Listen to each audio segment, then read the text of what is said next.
নমস্কার বন্ধুরা, আজকে শুটি আলু রেসিপি বানিয়ে দেখাবো। কিভাবে বানাবো আপনারা আমার সাথে থাকুন।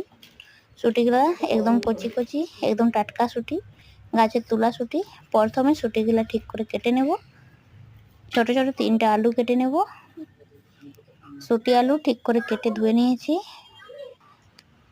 পেঁয়াজ কুচি করে রেখেছি। তেল গরম হয়ে গেছে, দিয়ে দেবো পাঁচফোড়ন, পেঁয়াজ, লাড়াচাড়া করে দিয়ে দেবো শুটি আলু। পরিমাণ মতো লবণ দেবো, হলুদ দেবো, লাড়াচাড়া করে ঢাকা দিয়ে ভাজবো। মশলার জন্য নিয়েছি জিরে, গোলকি, রসুন, আদা, কাঁচা লঙ্কা, আলু শুটি। লাড়াচাড়া করে ঠিক করে ভেজে নেব।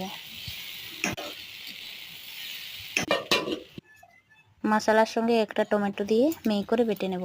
মিহি করে বেটে নিয়েছি, দিয়ে দেবো মশলা, হলুদ দেব, অল্প জল দিয়ে লাড়াচাড়া করে মশলা ঠিক করে ভেজে নেব ঢাকা দিয়ে।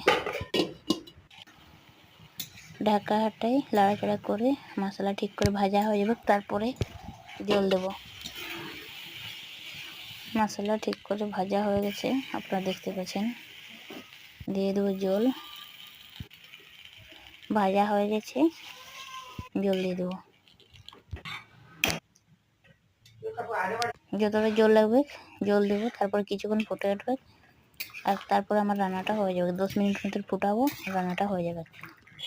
10 মিনিট ফুটা হয়ে গেছে, শুটি রান্নাটা আমার হয়ে গেছে। আলু শুটির রান্না হয়ে গেছে। আপনারা দেখতে পাচ্ছেন কালার অনেক সুন্দর হয়েছে। রান্নাটা কেমন হয়েছে আপনারা বুঝতে পারছেন।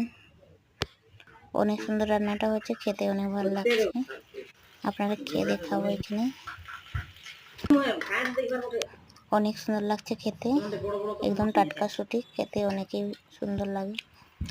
আপনারা রান্নাটা কেমন লাগলো কমেন্ট করে জানাবেন। লাইক করে দেবেন, সাবস্ক্রাইব করতে ভুলবেন না। ধন্যবাদ।